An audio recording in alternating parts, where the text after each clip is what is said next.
ஹல்லேலூயா, ஹல்லேலூயா. ஆண்டவரும் நற்செய்தியுமாகிய கிறிஸ்து இயேசுவின் நாமத்தில் மீண்டுமாக உங்களை வாழ்த்துகிறேன். God is good all the time. all the time. God is good. Really? சத்தம் குறைவா இருக்கு. பார்த்தீங்கன்னா ஆண்டவர் எப்பொழுதுமே நல்லவராக நம்மை வழி நடத்துகிற தேவனாக இருக்கிறார். ஸோ தொடர்ந்து இன்னைக்குள்ள வார்த்தையை நாம் பார்க்கும்போது அந்த நல்ல தேவனுக்கு நாம் நன்றியுடன் இருக்க கடமைப்பட்டிருக்கின்றோம். ஹல்லேலூயா. ஸோ பி கிரேட்ஃபுல், நன்றியுடன் இரு என்ற தலைப்பிலே இன்றைக்கு நாம் பார்க்க இருக்கின்றோம். என்னோடு சேர்ந்து எடுத்துக்கொள்ளுங்கள். சங்கீதம் 136 வசனம் 23. Psalms 136 verse 23. ஸோ எடுத்து ஒருவர் வாசிக்க முடியாது. அம்மா வாசிக்குமா? சங்கீதம் 136 வசனம் 23. நம்முடைய தாழ்வில் நம்மை நினைத்தவரை துதியுங்கள், அவர் கிருபை என்றும் உள்ளது. ஆமென். Remember us in low estate. He remember us in our low estate. So His love endures forever. Amen. So கர்த்தர் நம்முடைய தாழ்வில் நம்மை நினைக்கிறவராக இருக்கிறார். அவரை துதியுங்கள், அவர் கிருபை என்றும் உள்ளது. ஹல்லேலூயா. அப்படியாக இன்றைக்கு பி கிரேட்ஃபுல் என்ற அடிப்படையில் பார்க்கணும். நாம் ஆண்டவருக்கு நன்றி செலுத்த நாம் கடமைப்பட்டிருக்கின்றோம். அது ஒவ்வொரு நாளும் ஒவ்வொரு நேரமும், not only for the Thanksgiving day. So பார்த்தீங்கன்னா அடுத்த வாரம் நம்ம தேங்க்ஸ்கிவிங் சண்டே அப்சர்வ் பண்ண போகிறோமா இல்லை செலிப்ரேட் பண்ண போகிறோமா? ரெண்டுமே இருக்கலாம். பட் எப்படியாக இருந்தாலும் ஆண்டவர் நாமம் அதில் மகிமைப்பட வேண்டும். ஸோ அப்சர்வ் பண்ணுறதுனால we are celebrating the God's unfailing love. Hallelujah. So கர்த்தருடைய மாறாத அன்பை குறித்து, அவருடைய நித்திய கிருபையை குறித்து நாம் ஆராதிக்கவும், அவரை மகிமைப்படுத்தவும், அவருக்கு நன்றி செலுத்தவும் நாம் ஆயத்தப்படுவோம். தொடர்ந்து அடுத்த வாரம் பார்த்தீங்கன்னா நமக்கு தேங்க்ஸ்கிவிங் சண்டே. ஸோ இந்த நாள் இந்த காரியத்தை வைத்து உங்களுக்கு ஒரு ரிமெம்பர் அல்லது நாம் ஆயத்தமாகிறதுக்கு இந்த காரியத்தை முன்வைக்க நான் ஆசைப்படுகிறேன். So before I start about the sermon, பார்த்தீங்கன்னா ஒரு கதையோடு நான் சொல்ல ஆசைப்படுறேன். பார்த்தீங்கன்னா ஒரு பிரசிடென்ட், ஒரு ஜனாதிபதி ஒருத்தர் இருந்தார். ஸோ அவர் வீட்டில் ஒரு பெரிய ஒரு விருந்து, அவருடைய மாளிகையில், அவருடைய பேலஸில் ஒரு பெரிய ஒரு விருந்துக்கு ஸோ நிறைய பேர் கூப்பிட்டுருக்காரு, ஒரு பெரிய ஒரு விருந்து வைக்கிறார். ஸோ அந்த விருந்து நடந்து கொண்டு இருக்கும்போது பார்த்தீங்கன்னா பெரிய நல்ல வெள்ளி தட்டில், ஸோ நல்ல பெரிய பெரிய தட்டில் நல்ல சாப்பாடெல்லாம், நல்ல நிறைய சாப்பாடுகள், ஃபுல்லாக ஒரு வெரைட்டியான சாப்பாடுகள் எல்லாம் வைத்து ஸோ பரிமாறப்படுகிறது. ஸோ கொஞ்ச நேரம் பார்த்தா அவங்களுடைய பேரப்பிள்ளைங்க அவர் பார்க்கும் பொழுது பார்த்தா அவர் கண்ணீரோடு காணப்படுகிறார். ஸோ அவர்கிட்ட கேட்குறாங்க, ஸோ ஏன் தாத்தா அழுகுறீங்க? இப்போ எல்லாமே நம்ம சந்தோஷமாக சாப்பிட்டுட்டு இருக்கிறோம், நீங்கள் திடீர்னு கண்ணீரோடு இருக்கீங்க அப்படின்னு. ஸோ அவர் என்ன சொன்னார்னா, நான் பழைய நாட்களை நான் நினைத்து பார்த்து கண்ணீர் வடிக்கிறேன். என்னவென்றால், ஸோ அவர் பார்த்தீங்கன்னா ஒரு ஜனாதிபதி ஆகிறதுக்கு முன்பாக ஒரு ஏழை ஆசிரியராக அவர் தொடங்கினார் அவருடைய வாழ்க்கை. ஸோ அந்த சூழ்நிலையில், வறுமையின் சூழ்நிலையில் வீட்டில் சாப்பிட்றதுக்கு ஒரு நல்ல ஒரு தட்டு இல்லை, நல்ல ஒரு கோலை, ஸோ கரண்டிகள், அப்படி நிறைய பொருட்கள் இல்லை. ஸோ அந்த சூழ்நிலையை நினைத்து பார்க்கும் பொழுது இன்றைக்கு ஆண்டவர் எவ்வளோ என்னை உயர்த்தி வெள்ளி தட்டில் நம்ம உட்காந்து சாப்பிட்டு மகிழ்கிறோம் அப்படின்னு சொல்லி பழச நினைச்சு அவர் கண்ணீரோட ஆண்டவருக்கு நன்றி செலுத்தி ஸோ அவர் சொன்னார். ஸோ அப்படியாக அநேக வேளையில் இன்றைக்கு நாம் பழையவைகளை நினைத்து பார்க்க வேண்டும். ஹல்லேலூயா. ஸோ ஆண்டவர் ஒவ்வொரு நேரமும் நம்ம எப்படி நடத்தி வந்திருக்கிறார். நம்முடைய தாழ்வில் நம்மை நினைத்தவரை துதியுங்கள், அவர் கிருபை என்றும் உள்ளது. ஹல்லேலூயா. ஸோ தாழ்வோ உயர்வோ அவர் கிருபை என்றும் உள்ளதாக இருக்கின்றது. ஸோ அந்த தாழ்விலிருந்து உயர்த்தின தேவனை நாம் ஒவ்வொரு நாளும் துதிக்க வேண்டும், அப்படின்னா நன்றி செலுத்த வேண்டும். We have to give thanks to our God. So be grateful to our God. Hallelujah. So because everything in our life comes from God. Hallelujah. So எல்லாவற்றையும் பார்க்கணும். நம்முடைய வாழ்க்கையை நாம் வைத்திருக்கின்ற நிறைய காரியங்கள், அது புதிதோ பலதோ கொஞ்சமோ நிறைய இருக்கலாம். ஆனாலும் எல்லாவற்றையும் ஆண்டவர் கிட்ட இருந்து நாம் பெற்றுக்கொண்ட ஜனமாக காணப்படுகிறோம். ஹல்லேலூயா. ஆண்டவருடைய ஆசீர்வாதம் நம்ம மேல் தங்குகிறதாக இருக்குது. So that is why we should thank our God. Amen. So அப்படியாக ஆண்டவர் ஒவ்வொரு நாள் நமக்கு சுகத்தை கொடுக்கிறார், பலத்தை கொடுக்கிறார். ஸோ ஆண்டவர் நம்மை வழி நடத்தி வருகிறார். ஸோ இந்த சங்கீதம் 136 பார்க்கும்போது 26 வசனங்கள் இருக்கிறது. ஸோ இந்த சாங்ஸ்ல பார்க்கும்போது 136 சாங்ஸ்ல பார்க்கும்போது 26 verses are there. ஸோ எல்லாவற்றையும் பார்க்கும்பொழுது ஒவ்வொரு காரியமாக சொல்லி அவர் துதிக்கிறார். சங்கீதக்காரன் பார்த்தீங்கன்னா அப்படியே கர்த்தரை துதிங்கள், அவர் நல்லவர், அவர் கிருபை என்றும் உள்ளது, தேவாதி தேவனை துதியுங்கள், அவர் கிருபை என்றும் உள்ளது, கர்த்தாதி கர்த்தரை துதியுங்கள், அவர் கிருபை என்றும் உள்ளது, ஒருவராய் பெரிய அதிசயங்களை செய்கிறவரை துதியுங்கள், அவர் கிருபை என்றும் உள்ளது, வானங்களை ஞானமாய் உண்டாக்கினவரை துதியுங்கள், அவர் கிருபை என்றும் உள்ளது சொல்லி அவருடைய கிரியேஷன், தேவனுடைய படைப்புகள், அவர் எப்படியாக இந்த உலகத்தை படைத்தார், ஸோ அப்படி அதுக்கப்புறம் எப்படியாக அவர் வழி நடத்தி வந்தார், ஸோ எப்படியாக எல்லாவற்றிலும் ஆண்டவருடைய கரம் எப்படி நடத்தி வந்தது என்று சொல்லி கடைசியாக பரலோகத்தின் தேவனை துதியுங்கள், அவர் கிருபை என்றும் உள்ளது என்று சொல்லி இந்த சங்கீதத்தை முடிக்கிறது. ஸோ அப்படியாக இன்னைக்கு நாம் நம்முடைய வாழ்க்கையிலே சின்ன காரியமாக இருந்தாலும் அது பெரிய காரியமாக இருந்தாலும் are we grateful to God? நாம் நன்றி செலுத்துகின்றோமா? அல்லது ஆண்டவர் இப்போ நம்ம கேட்டிருக்கோம், அந்த காரியத்தை செய்தார் அதனால நான் நன்றி செலுத்துறேன், இல்லை இது ஒன்றும் கிடைக்கல அதனால நான் வெயிட் பண்ணிட்டு இருக்கேன் நன்றி செலுத்துன்னு நம்ம காத்திருக்கிறோமா? பார்த்தீங்கன்னா அது தவறு. ஆண்டவருக்கு தெரியும் எந்த நேரத்தில் என்ன செய்ய வேண்டும். நம்முடைய வாழ்க்கைக்கு அவருடைய சித்தப்படி அவர் நம்மை நடத்துகிற தேவன். அப்ப நம்ம கேட்ட காரியம் கிடைக்குதோ இல்லையோ, அது நடக்குதோ இல்லையோ, அதை நம்ம பெற்றுக்கொள்ளுமோ இல்லையோ, நாம் நன்றியுள்ளவர்களாக காணப்பட வேண்டும். காரணம், நாம் இன்றைக்கு கண் விழித்தது கர்த்தருடைய கிருபையாக இருக்கிறது. ஹல்லேலூயா. சோ ஒரு பெரிய காரியத்தை நம்ம கேட்டிருந்தோம், அது கிடைச்சாதான் நான் நன்றி செலுத்துவேன், இல்ல பெரிய விருது வைப்பேன் அப்படின்னா இல்லைங்க. ஆண்டவர் சின்ன காரியத்தை பார்த்தீங்கன்னா எந்த ஒரு பெரிய காரியமா இருந்தாலும் இன்னைக்கு நம்மளுக்கு ஜீவன் இல்லைன்னா எது பெரிய காரியம் இல்லை.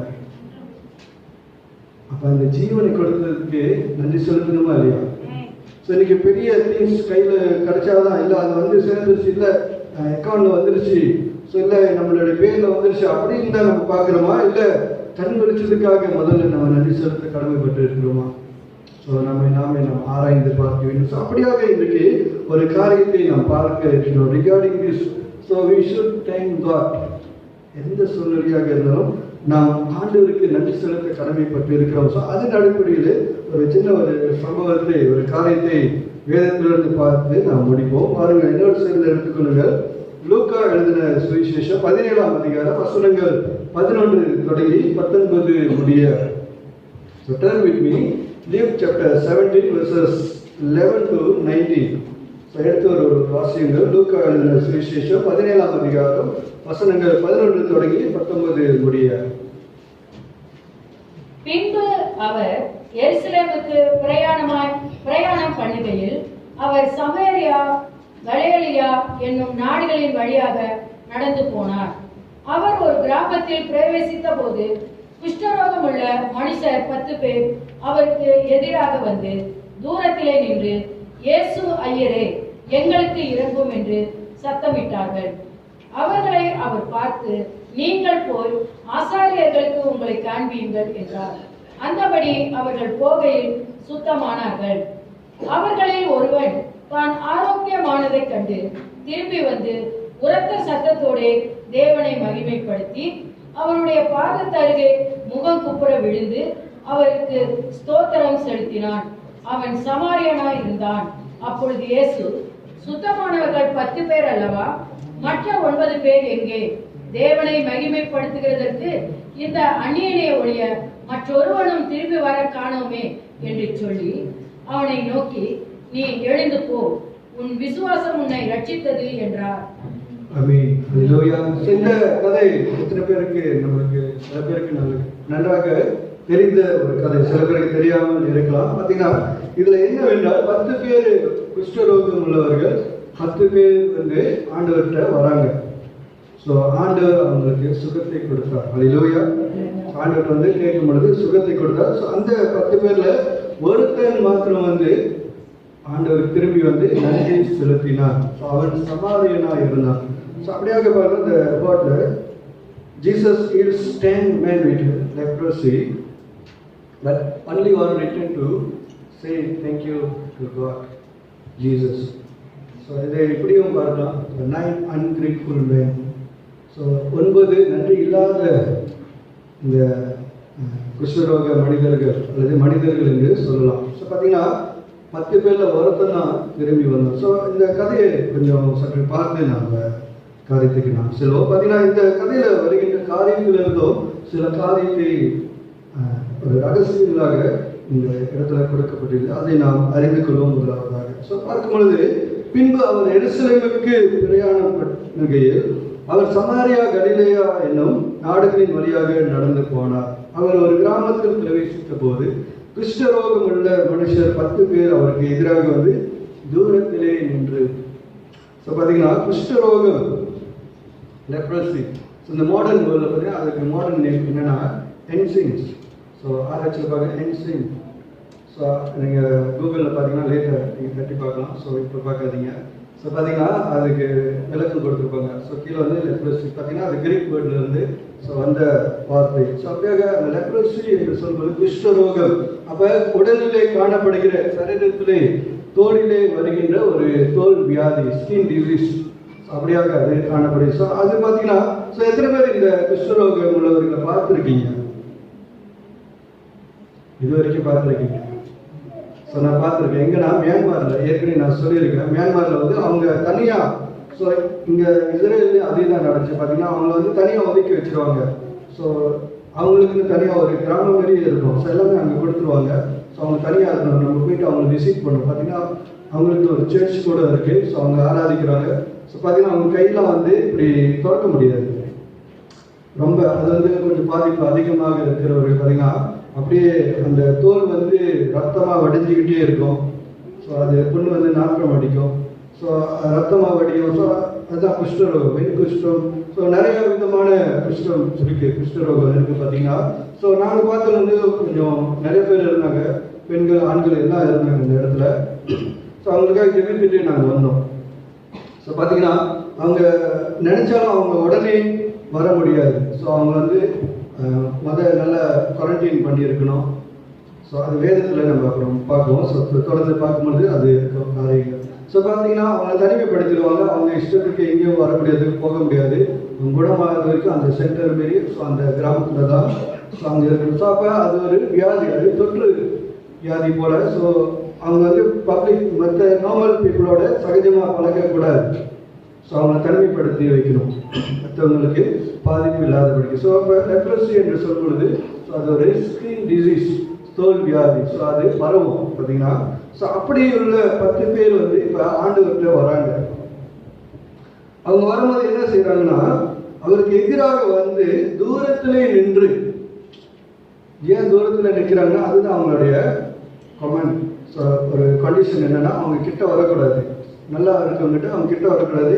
இன்னொன்று அவங்க வந்து அவங்ககிட்ட பேச போறாங்கன்னா அவங்க தூரமாக வரும்போது இவங்களே பேசிடணும். என்கிட்ட வராதிங்க, நான் இப்படி இருக்கேன், ஸோ உங்ககிட்ட நான் பேசணும். தூரமாக நின்று தான் அவங்க பேசணும். ஸோ அவங்க கம்யூனிகேட் பண்ண முடியும். ஸோ அப்போ இந்த இடத்துல 13வது வசனத்தில் பார்க்கணும், இயேசு ஐயரே எங்களுக்கு இறங்கும் என்று சத்தமிட்டார்கள். ஸோ அவங்க தூரத்துல இருந்து, ஸோ ஏன் தூரத்தில் நிற்கிறாங்கன்னா, ஸோ எது இங்கே குறிப்பாக நம்ம பார்க்கலாம்னா, லேவியராகமம் 13ஆம் அதிகாரம் தொடங்கி 14ஆம் அதிகாரம் முடிகிற வரைக்கும் ஸோ இந்த லேவியராகம புஸ்தகத்தில் ஆண்டவர் மோசைக்கு கொடுத்த பல காரியங்கள் எப்படிலாம் இவங்களை நடத்தணும். ஸோ ஒவ்வொரு காரியத்தையும் செய்யும் பொழுது ஸோ லெவிட்டிகஸ் சாப்டர் 13 and 14 டீட்டெயிலாக சொல்லப்பட்டிருக்கிறது. ஸோ அவர்கள் எப்படி நடத்தப்பட வேண்டும், 7 நாட்கள். ஸோ இப்போ பார்த்தீங்கன்னா கொரோனா வைரஸ் COVID-19 பாதிப்பில் நம்ம இருக்கிறோம். ஸோ ஒருத்தருக்கு வந்து அந்த தொற்று இருக்குன்னு எத்தனை நாள் குவாரண்டைன் பண்ணோம்? 14 days. ஸோ இங்கே பார்த்தீங்கன்னா 7 days.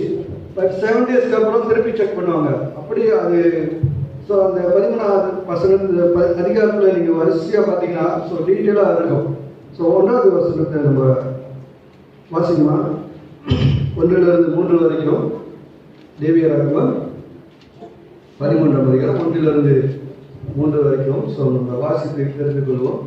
பின்னும் கர்த்தர் மோசேயையும் ஆரோனையும் நோக்கி, ஒரு மனிதனுடைய சரீரத்தின் மேல் குஷ்டரோகம் போல் இருக்கிற ஒரு தடிப்பாவது அசுரராவது வெள்ளைப்படராவது உண்டானால் அவன் ஆசாரியனாகிய ஆரோனிடத்திலாகிலும் ஆசாரியர்களாகிய அவன் குமாரரில் ஒருவரிடத்திலாகிலும் கொண்டு வரப்பட கடவன்.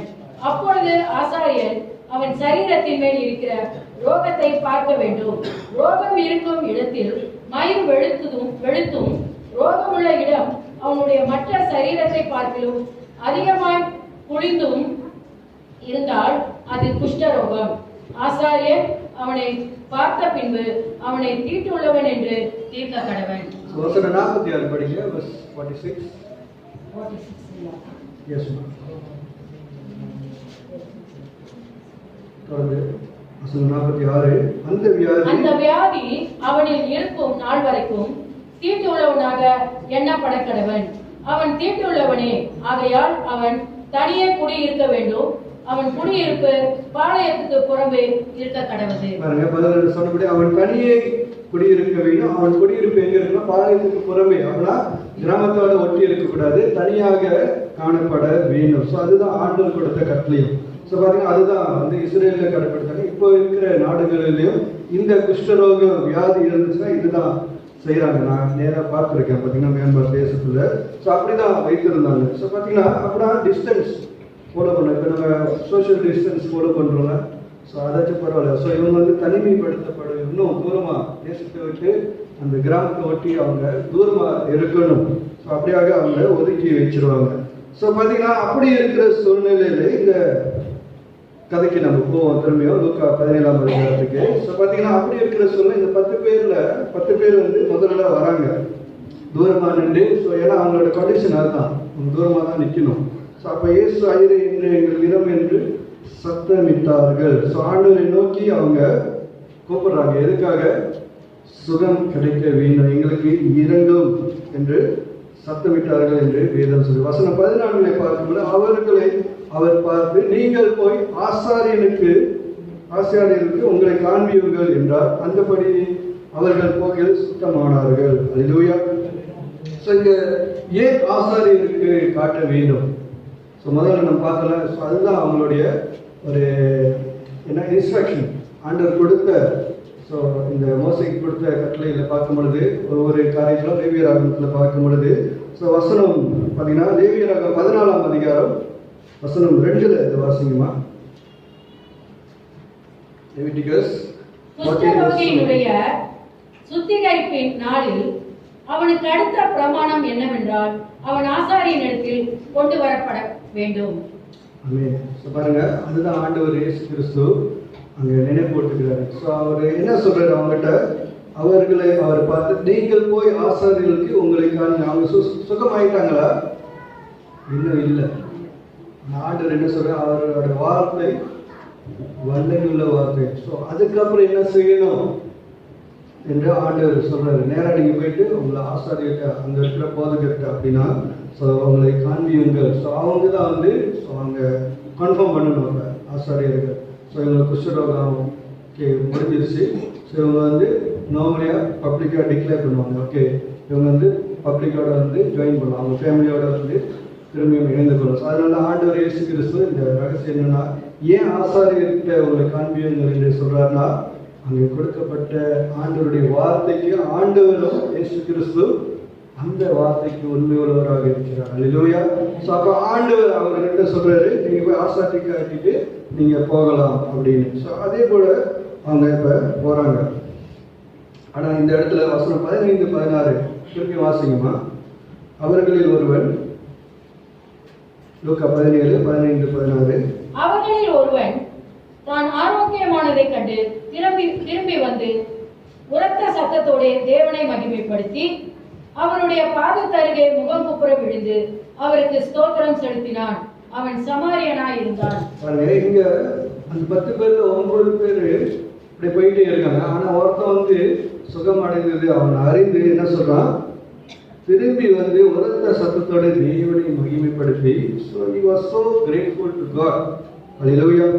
ஸோ பார்த்தீங்கன்னா அவன் என்ன செய்யறான்னா, அவருடைய பாதத்திறகே முக குப்புற விழுந்து அவருக்கு சொஸ்திரம் செலுத்தினான்.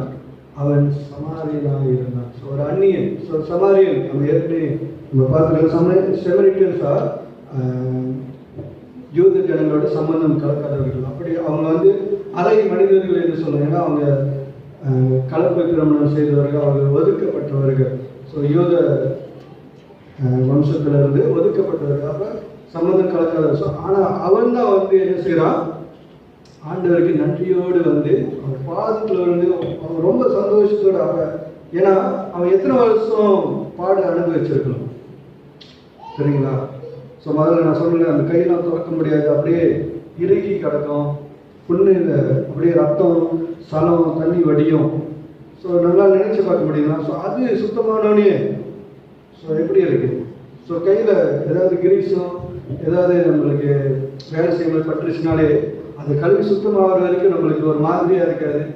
ஆனால் இப்போ குஷ்ட ரோகம் உள்ளவன் அவனை சுத்தமாயிக்கணும்னு சொல்லி அவனுக்கு சுகம் நடத்திருச்சுன்னு அவன் ஒடியாகிறான். ஸோ பார்த்தீங்கன்னா அந்த இடத்துல என்ன நம்ம பார்க்கலாம், he learned that his faith had played a role in his healing. Why? Because Jesus told that, because he was come back to God to give thanks. பார்த்தீங்கன்னா அவன் திரும்பி வந்ததுனால அவன் என்ன அறிந்து கொண்டான் என்றால், அவனுடைய விசுவாசம் அவனை ரட்சித்தது என்று அவன் அறிந்து கொண்டான். அல்லேலூயா. காரணம், because we see when Jesus told them to go show them to the priest, even before they were healed. So அவங்க சுகமாகிறதுக்கு முன்பாக ஆண்டவர் அவங்க அனுப்புறாரு. எங்கே அனுப்புறாரு, நீங்கள் போயிட்டு ஆண்டவர் வேற ஒன்றுமே சொல்லலை, உங்களை சுகப்படுத்திட்ட போங்க அப்படிலாம் சொல்லலை. நீங்கள் போயிட்டு நேரம் ஆசிரியக்காங்க, ஏன்னா போகிற வழியில தான் அவங்க சுகப்படுத்துறாங்க. ஸோ அப்போ அவங்க விசுவாசத்தோட போனாங்களே. ஆனால் போனவங்க அப்படியே 9 பேரும் போயிட்டாங்க. ஆனால் அந்த 10 பேரில் ஒருத்தன் தான் திரும்பி வரும். So the faith that God will heal them. So அதை அவன் அறிந்து கொண்டான். ஸோ அந்த ஃபெய்த்னால தான், அந்த விசுவாசத்தினால அவன் சுகமடைந்தான். அந்த சமாரியன் அவன் திரும்பி வந்தனால அது அறிந்து கொண்டான். அல்லேலூயா. ஸோ பார்த்தீங்கன்னா அவங்களாம் வந்து they follow Christ's instruction, but அதில் என்னன்னா they not grateful, they were ungrateful. அவங்க நன்றியுள்ள இருதயத்தோடு திரும்பி வரல. ஆனால் இந்த சமாரியன் திரும்பி வந்தான், நன்றியுள்ள இருதயத்தோடு திரும்பி வந்தான். ஆண்டவர் அவன் என்ன சொல்ற, தேவனை மகிமைப்படுத்திருக்கு, இந்த அணியினை வழிய மற்றவர்களும் திரும்பி வர காணாமை என்று சொல்லி அவனை நோக்கி, நீ எழுந்து போ, உன் விசுவாசம் உன்னை ரட்சித்தது என்றார். அல்லேலூயா. ஸோ இதுக்கு அர்த்தம் நான் சொல்லிட்டேன் பார்த்தீங்கன்னா, ஏன்னா அவங்களுக்கு சுகம் கிடைக்கிறதுக்கு முன்பாக அந்த விசுவாசத்தில் அவங்க போகிறாங்க, ஆசாரிட்ட போகணும். ஸோ அதுதான் அவனுக்கு வந்து அந்த சுகத்தை கொடுத்தது என்று அந்த மனிதன் மாத்திரம் புரிந்து கொண்டான். ஸோ இந்த கதை பார்த்தீங்கன்னா ஒரு சிம்பிளாக இருக்கலாம், பட் டீப் மீனிங் என்னன்னா, ஆண்டவற்றில் தான் எல்லாவற்றையும் நாம் பெற்றுக்கொள்கின்றோம். Hallelujah. So everything in our life comes from God. Sometimes we forget or not realize it. So அதை நம்ம சில நேரங்களில் மறந்துடுறோம், சில நேரத்தில் அதை உணராமல் இருக்கிறோம். ஏன்னா ஸோ என்கிட்ட எல்லாமே இருக்கு, நான் எல்லாம் சம்பாதிக்கிறேன், ஸோ எனக்கு எல்லாம் வசதியாக இருக்குது, பட் ஆரம்பத்திலிருந்து அதை கொடுத்தவர் யார்? Everything is from God. Hallelujah. So sometimes we forget and we didn't realize, and we neglect or we forget to thank God. But we must be grateful to our God. Hallelujah. So who give us this blessed life. நமக்கு இந்த ஆசீர்வாதமான வாழ்க்கையை கொடுத்த தேவனுக்கு எப்படியாக இந்த 10 பேர்ல வார்த்தை வரும்பொழுது, ஸோ பார்த்தீங்கன்னா இங்கே என்ன நம்ம புரிஞ்சுக்கணும், God does not demand that we take Him, but He is pleased when we do so. Amen. ஆண்டவர் வந்து நம்ம நன்றிசொல்ல எதிர்பார்க்கிற தேவன் அல்ல, அவர் எல்லா காரியத்தையும் செய்து போய்கொண்டே இருக்கிற தேவன். ஆனால் நம்ம திரும்பி வந்து தேவனுக்கு நன்றி செலுத்தும் பொழுது அவருடைய நாமம் மகிமைப்படுகிறது. அல்லேலூயா. ஸோ நாம் தேவனை மகிமைப்படுத்துகின்ற ஜனங்களாக இருக்க வேண்டும். இன்னைக்கு பார்த்தீங்கன்னா அநேகர் இந்த கதையில வர மாதிரி 13வது வசனத்துல பார்க்கிறோம், இயேசு ஐயரே எங்களுக்கு இறங்கும் என்று சத்தமிட்டார்கள். So we called and cried for help like them. So பார்த்தீங்கன்னா நம்ம சத்தமிட்டு கூப்பிடுற ஆண்டவருக்கு ஒரு பிரச்சனை வரும் பொழுது, நமக்கு வியாதி வரும் பொழுது, எந்த காரியத்தில் இருந்தாலும் நம்ம அழுது சத்தமிட்டு கண்ணீரோடு ஜெபிக்கிறோம். It's good, it's fine. But வசனம் 15 போல் அவர்களில் ஒருவர் ஆரோக்கியமானதை கண்டு திரும்பி வந்து இன்னும் உரத்த சத்தத்தோடு தேவனை மகிமைப்படுத்தினான் என்று பாருங்கள். So are we grateful to God after we received what we plead? அதுதான் நம்ம இன்னைக்கு பார்க்க வேண்டும். ஸோ இன்னைக்கு இந்த 10 பேரை போல நம்மளும் நிறைய காரணத்துக்காக ஜெபிக்கின்றோம். நல்லது, ஜெபிக்கணும், விசுவாசத்தோடு ஜெபிக்க வேண்டும். ஆனால் அதை பெற்றுக்கொண்ட பிறகு நாம் நன்றியுள்ள இருதயத்தோடு ஆண்டவருக்கு முதலாவது நன்றி செலுத்துகிறோமா? ஸோ அதை நாம் நினைத்து பார்க்க வேண்டும். ஸோ வசனம் 14 பார்க்கும் பொழுது அன்டில் கெட், ஸோ பார்த்தீங்கன்னா அவருடைய பாதத்திற்கு முகக்குப்புற விழுந்து அவருக்கு சோஸ்திரம் செலுத்தினார் என்று பார்க்குறோம். ஆனால் நம்ம இது கிடைக்கிற வரைக்கும் அவர் பாதத்தில் விழுந்து நம்ம அழுது வண்டிட்டு நம்ம ஃபாஸ்டிங் எடுத்து நம்ம இருக்கிறோம். It's good. அதுக்கப்புறம் அதே போல் அவருடைய பாதத்தருகே வந்து முகக்குப்புற விழுந்து அவருக்கு சோஸ்திரம் செலுத்துகிறோமா? அதுக்கப்புறம் நம்ம டைம் எல்லாம் போயிடுது. வேலை கிடைக்கணும். சில பேர் பார்த்தீங்கன்னா, so sorry, don't get me wrong. So பார்த்தீங்கன்னா நம்ம நார்மலாக பார்க்கறது இந்த உலகத்தில் நடக்கிற ப்ராக்டிக்கலான காரியம், வேலை கிடைக்கிற வரைக்கும் ஆண்டவரே வேலை கிடைக்கணும், இந்த வேலை கிடைக்கணும், நான் படிச்சிருக்கேன், படிச்சு கொடு, ஆண்டவர் கொடுத்துருவார் வேலை. அதுக்கப்புறம் பிஸி. இப்போ யாருக்கு நேரம் இல்லை? ஆண்டவருக்கு, ஆண்டவர் எனக்கு நேரம் இல்லை, என்னை விட்டுருங்க கொஞ்ச நாளைக்கு, அப்படியே ஓடிக்கிட்டே இருப்பாங்க. ஆனால் வேலை கிடைக்கிற வரைக்கும் ஆண்டவரே நீங்கள் தான் எனக்கு எல்லாமே, ஸோ ப்ளீஸ் எனக்கு ஒரு நல்ல ஒரு வேலை போட்டு கொடுங்க.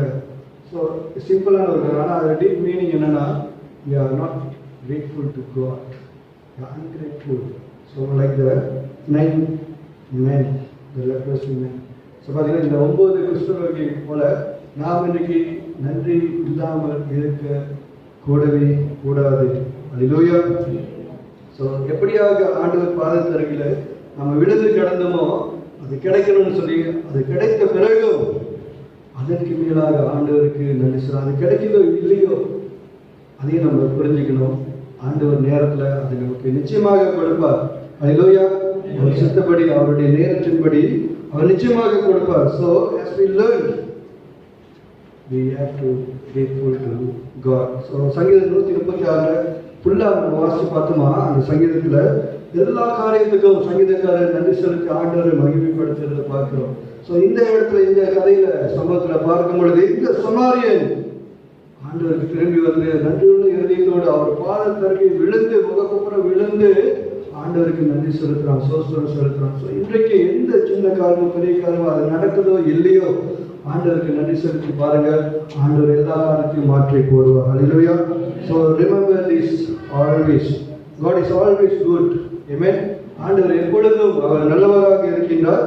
ஸோ அவர் காரியங்களை அவருடைய சித்தப்படி நடத்துகிற தேவனாக இருக்கிறார். So when we don't see good results, நம்ம எதிர்பார்க்கிற காரியங்கள் நடக்கல, இட்ஸ் ஓகே, ஆண்டவருக்கு நன்றி செலுத்திட்டு நம்ம போயிட்டே இருக்கும்போது அந்த காரியத்தை நம்ம பார்க்க முடியும். அல்லேலூயா.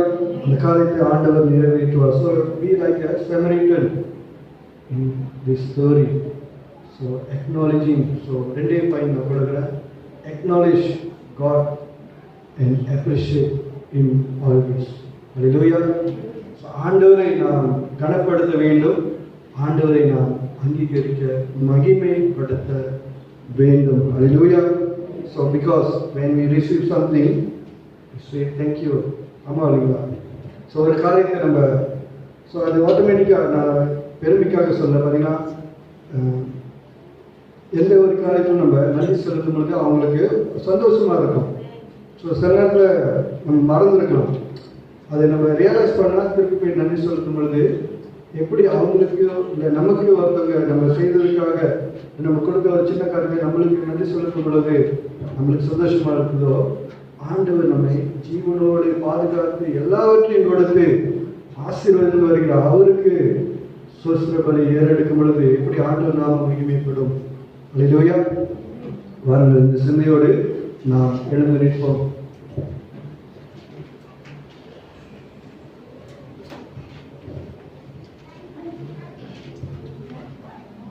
கண்களை மூடி ஆண்டவரை நோக்கி நாம் பார்ப்போம். நம்முடைய வாழ்க்கையில எந்த காரியங்கள் இருந்தாலும் இன்றைக்கு நாம் ஜெபிக்கின்ற காரியம் அது கிடைக்குதோ அல்லது அது கால தாமதமாக கிடைக்கலாம், அல்லது நாம் கேட்ட காரியம் கிடைத்திருக்கலாம், நாம் சந்தோஷமாக இருப்போம். அந்த காரியத்துக்காக நாம் நன்றி செலுத்தி இருக்கிறோமா? Just remember anything that we didn't realize that நம்ம இன்னும் அதை உணராமல் இருக்கிறோமா? நன்றி செலுத்தணும். நம்மை படித்த ஆண்டவர் எவ்வளவு காரியத்தில் நம்மை வழிநடத்தி உயர்த்தி பாதுகாத்து வருகின்றார். ஆண்டவருக்கு நம்ம நன்றி செலுத்தி இருக்கின்றோமா? நம்மை நாம் ஆராய்ந்து பார்ப்போம். ஆண்டவருக்கு நன்றி செலுத்துவோம். நன்றிகளை இருதயத்தோடு ஆண்டவரை நோக்கி பார்ப்போம். ஆண்டவர் நாம் இந்த சமாரியனை போல, நல்ல சமாரியனை போல மகிமைப்படுத்த கடமைப்பட்டிருக்கின்றோம். நேசிக்கிற நல்ல ஆண்டவரே, அப்ப இந்த வேலைக்காக நன்றி செலுத்துகிறோம். எங்கள் வாழ்க்கையில நீர் ஜீவனாக இருந்து எங்களை பாதுகாத்து ஜீவனோடு பாதுகாத்து வருகிறீர். உமக்கு நன்றி செலுத்துகிறோம் ஆண்டவரே. நாங்கள் பிறந்த ஆண்டவருக்கு நன்றி செலுத்துவோமா? உமக்கு நன்றி செலுத்துகிறோம் அப்பா. உம்முடைய நாமத்துக்கு நன்றி செலுத்துகிறோம் ஆண்டவரே. எங்களுக்கு எது இருந்தாலும் இல்லாவிட்டாலும் ஆண்டவரே, நாங்கள் ஜீவனோடு வாழ்ந்து வருகின்றோம், பாதுகாப்பாக வாழ்ந்து வருகின்றோம், நல்ல சுகத்தோடு இருக்கின்றோம் அப்பா, நல்ல செல்வத்தோடு இருக்கின்றோம், நல்ல ஆசீர்வாதத்தோடு இருக்கின்றோம்.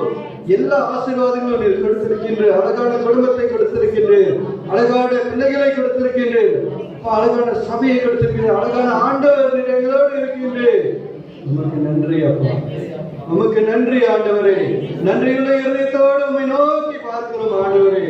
எப்பொழுதும் ஆண்டவரை நாங்கள் அப்பா உம்மை மறவாதபடிக்கு நீர் செய்த நன்மைகளை நினைத்து பார்க்கும்படியாக மறவாமல் காத்த தேவனே அப்பா, உமக்கு நன்றி செலுத்த நாங்கள் ஒவ்வொரு நாளும் ஆண்டவரே எங்கள் இருதயத்திலிருந்து உமக்கு சோஸ்திர பலி ஏறெடுக்கணும் ஆண்டவரே. அப்பா, எங்கள் உள்ளத்தில் இந்த காரியத்தை வைத்ததற்காக நன்றி. அந்த 10 பேர்ல ஒருவர் திரும்பி வரும் பொழுது உங்க நாம மகிமைப்பட்டது ஆண்டவரே. அப்படியாக நாங்கள் திரும்பி உம்மிடத்துல வந்து நன்றி செலுத்தும் பொழுது நிச்சயமாக நாங்கள் உண்மை மகிமைப்படுத்துகிறோம் ஆண்டவரே. உமது நாம மகிமை அடையும் என்று நாங்கள் விசுவாசிக்கிறோம். நாங்கள் செய்கின்ற எல்லா காரியத்திலும் உமது நாம ஒன்றை மகிமை அடையட்டும் ராஜா. எங்களை தொடர்ந்து வழி நடத்துவீராக. உமக்கு எத்தனைக்கான மகிமை செலுத்துகிறோம். எங்கள் இயேசு கிறிஸ்து நாமத்தில் ஜெபிக்கிறோம். ஆமென், ஆமென்.